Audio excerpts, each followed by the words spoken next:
Chapter 27. In Prison. The cells were all crowded, so the two friends were chained in a large room where persons charged with trifling offenses were commonly kept. They had company, for there were some 20 manacled and fettered prisoners here, of both sexes and of varying ages, an obscene and noisy gang. The king chafed bitterly over the stupendous indignity thus put upon his royalty, but Hendon was moody and taciturn. He was pretty thoroughly bewildered. He had come home, a jubilant prodigal, expecting to find everybody wild with joy over his return, and instead had got the cold shoulder and a jail. The promise and the fulfillment differed so wildly that the effect was stunning. He could not decide whether it was most tragic or most grotesque. He felt much as a man might who had danced blithely out to enjoy a rainbow and got struck by lightning. But gradually his confused and tormenting thoughts settled down into some sort of order, and then his mind centered upon Edith.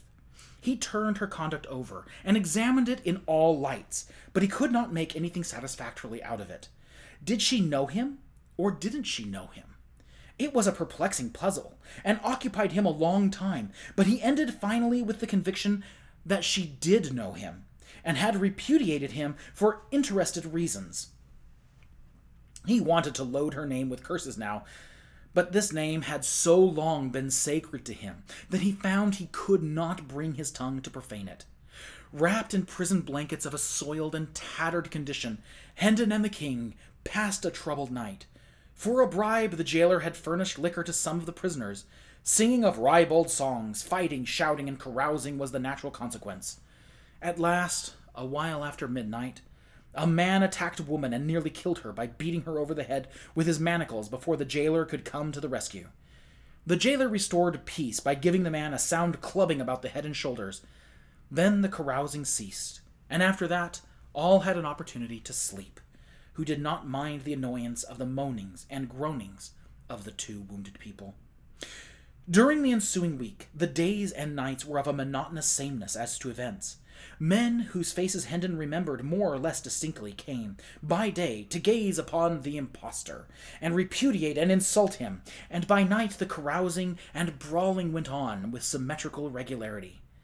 However, there was a change of incident at last. The jailer brought in an old man, and said to him, "The villain is in this room. Cast thy old eyes about, and see if thou canst say which he is."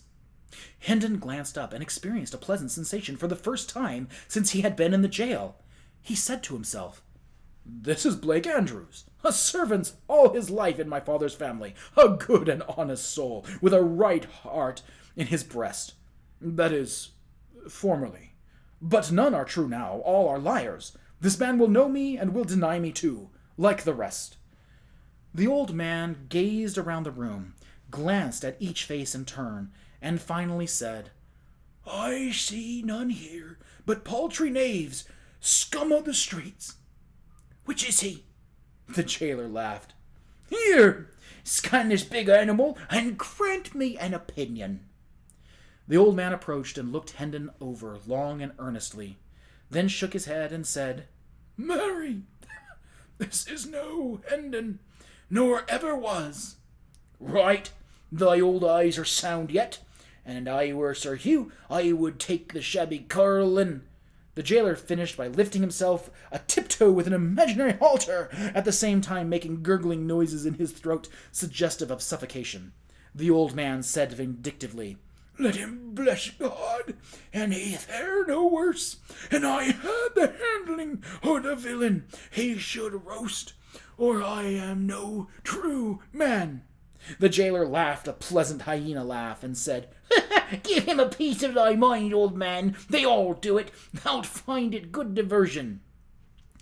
Then he sauntered toward his anteroom and disappeared. The old man dropped upon his knees and whispered, "God be thanked. Thou art come again, my master. I believed thou wert dead these 7 years, and lo, here thou art alive. I knew thee the moment I saw thee, and main hard work it was to keep a stony countenance and seem to see none here but tuppenny knaves and rubbish of the streets. I am old and poor, Sir Miles, But say the word, and I will go forth and proclaim the truth, though I be strangled for it. No, said Hendon, thou shalt not. It would ruin thee, and yet help but little in my cause. But I thank thee, for thou hast given me back somewhat of my lost faith in my kind. The old servant became very valuable to Hendon and the king, for he dropped in several times a day to abuse the former, and always smuggled in a few delicacies to help out the prison bill of fare. He also furnished the current news. Hendon reserved the dainties for the king. Without them his majesty might not have survived, for he was not able to eat the coarse and wretched food provided by the jailer. Andrews was obliged to confine himself to brief visits in order to avoid suspicion. But he managed to impart a fair degree of information each time, information delivered in a low voice for Hendon's benefit, and interlaced with insulting epithets delivered in a louder voice for the benefit of other hearers. So, little by little, the story of the family came out. Arthur had been dead 6 years. This loss, with the absence of news from Hendon, impaired the father's health. He believed he was going to die, and he wished to see Hugh and Edith settled in life before he passed away. But Edith begged hard for delay, hoping for Miles's return. Then the letter came which brought the news of Miles's death. The shock prostrated Sir Richard. He believed his end was very near, and he and Hugh insisted upon the marriage.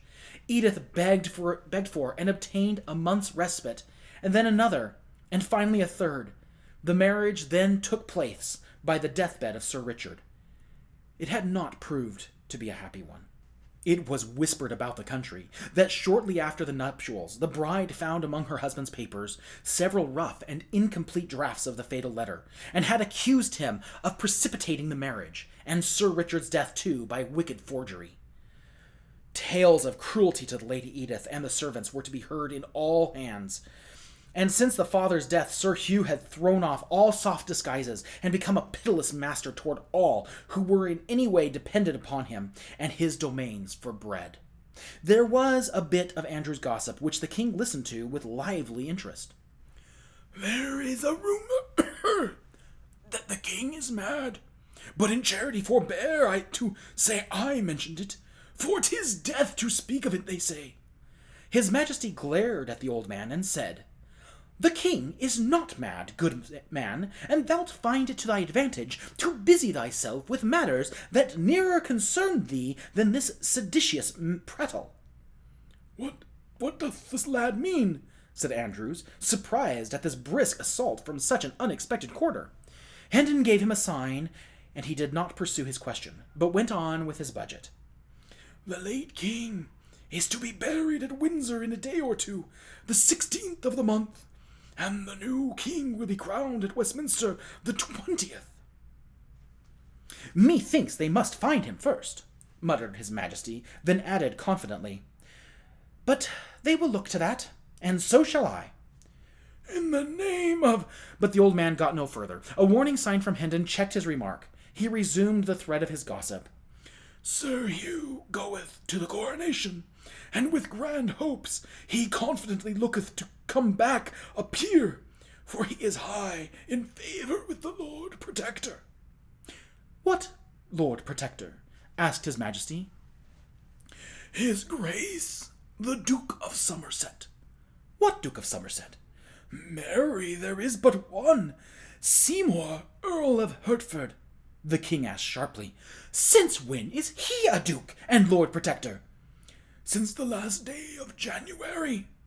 "And prithee, who made him so?" "Himself and the Great Council, with help of the king." His majesty started violently. "The king?" he cried. "What king, good sir?"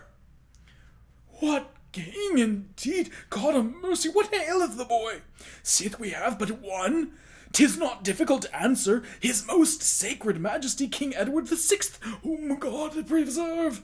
Yea, and a dear and gracious little urchin he is, too, and whether he be mad or no, and they say he mendeth daily, his praises are on all men's lips, and all bless him, likewise and offer prayers that he may be spared to reign long in England, for he began humanely with the saving the old Duke of Norfolk's life, and now he is bent on destroying the cruelest of the laws that harry and oppress the people."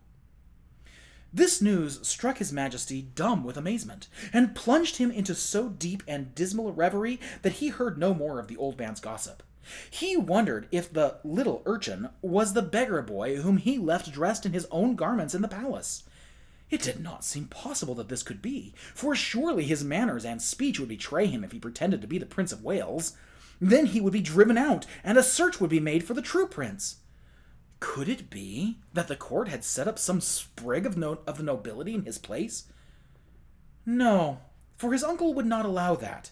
He was all-powerful and could and would crush such a movement, of course. The boy's musings profited him nothing. The more he tried to unriddle the mystery, the more perplexed he became. The more his head ached, and the worse he slept. His impatience to get to London grew hourly, and his captivity became almost unendurable. Hendon's arts all failed with the king. He could not be comforted, but a couple of women who were chained near him succeeded better. Under their gentle ministrations, he found peace and learned a degree of patience. He was very grateful and came to love them dearly, and to delight in the sweet and soothing influence of their presence. He asked them why they were in prison, and when they said they were Baptists, he smiled and inquired, "Is that a crime to be shut up for in prison? Now I grieve, for I shall lose ye. They will not keep ye long for such a thing." They did not answer, and something in their faces made him uneasy. He said eagerly, "You do not speak. Be good to me and tell me. There will be no other punishment. Prithee, tell me there is no fear of that." They tried to change the topic, but his fears were aroused, and he pursued it. "Will they scourge thee? No, they would not be so cruel. Say they would not. Come, they will not, will they?" The women betrayed confusion and distress, but there was no avoiding an answer, so one of them said in a voice choked with emotion, "Oh, thou'lt break our hearts, thou gentle spirit. God will help us to bear our—" "It is a confession," the king broke in. "Then they will scourge thee, the stony-hearted wretches! But oh, thou must not weep. I cannot bear it. Keep up thy courage. I shall come to mine own in time to save thee from this bitter thing, and I will do it." When the king awoke in the morning, the women were gone. "They are saved," he said joyfully, then added despondently, "But woe is me, for they were my comforter." Each of them had left a shred of ribbon pinned to his clothing in token of remembrance. He said he would keep these things always, and that soon he would seek out these dear good friends of his and take them under his protection. Just then the jailer came in with some subordinates and commanded the prisoners to be conducted to the jail yard.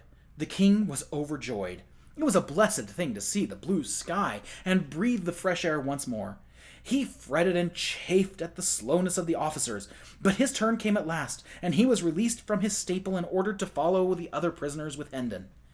The court, or quadrangle, was stone-paved and open to the sky.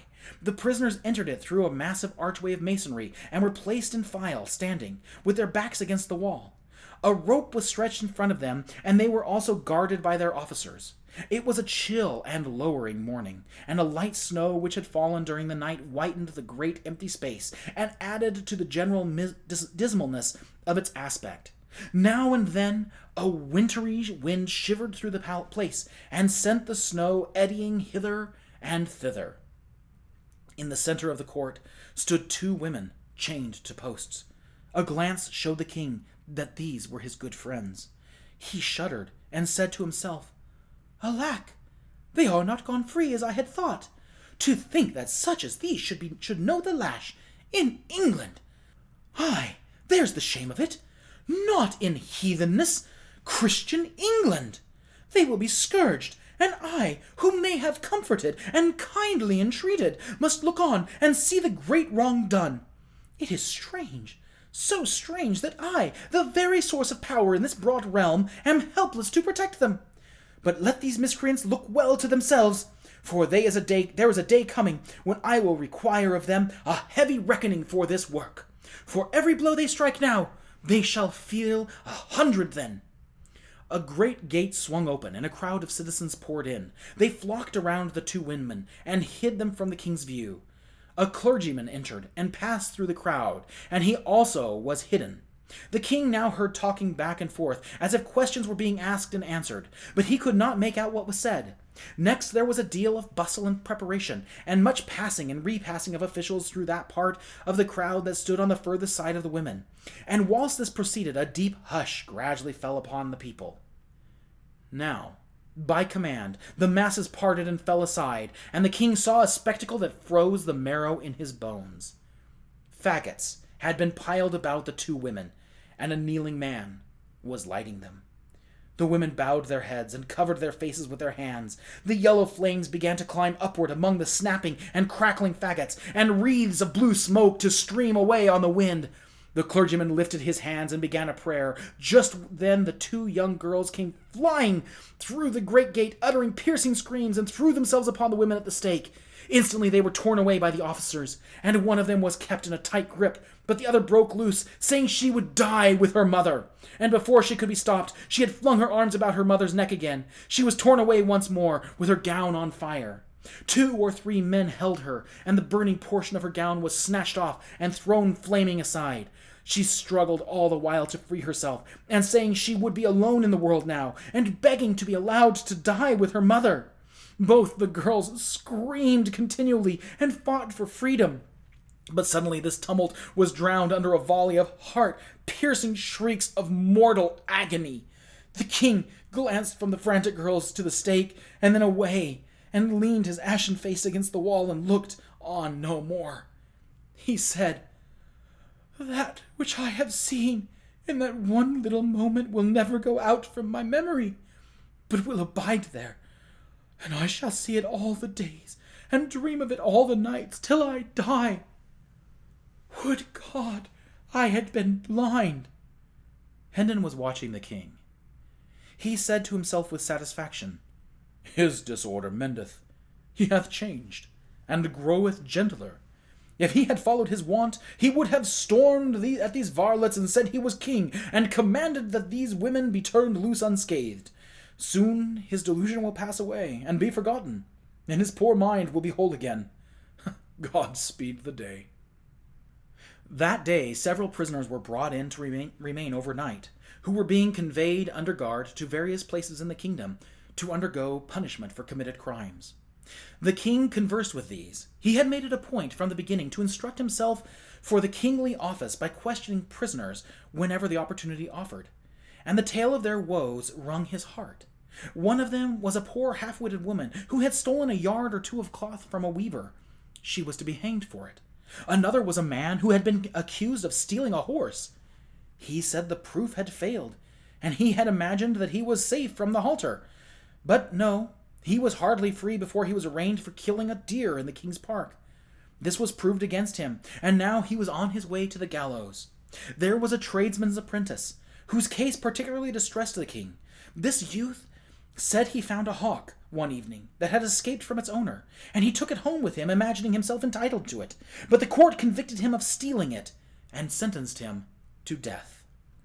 The king was furious over these inhumanities, and wanted Hendon to break jail and fly with him to Westminster, so that he could mount his throne and hold out his scepter in mercy over these unfortunate people, and save their lives. "Poor child," sighed Hendon. "These woeful tales have brought his malady upon him again. Alack, but for this evil hap, he would have been well in a little time." Among these prisoners was an old lawyer, a man with a strong face and a dauntless mien. 3 years past he had written a pamphlet against the Lord Chancellor, accusing him of injustice, and had been punished for it by the loss of his ears in the pillory, and degradation from the bar, and in addition had been fined £3,000 and sentenced to imprisonment for life. Lately he had repeated his offense, and in consequence was now under sentence to lose what remained of his ears, pay a fine of £5,000, be branded on both cheeks, and remain in prison for life. "These be honourable scars," he said, and turned back his grey hair and showed the mutilated stubs of what had once been his ears. The king's eye burned with passion. He said, "None believe in me, neither wilt thou, but no matter. Within the compass of a month, thou shalt be free. And more, the laws that have dishonored thee and shamed the English name shall be swept from the statute books. The world is made wrong. Kings should go to school in their own laws at times, and so learn mercy.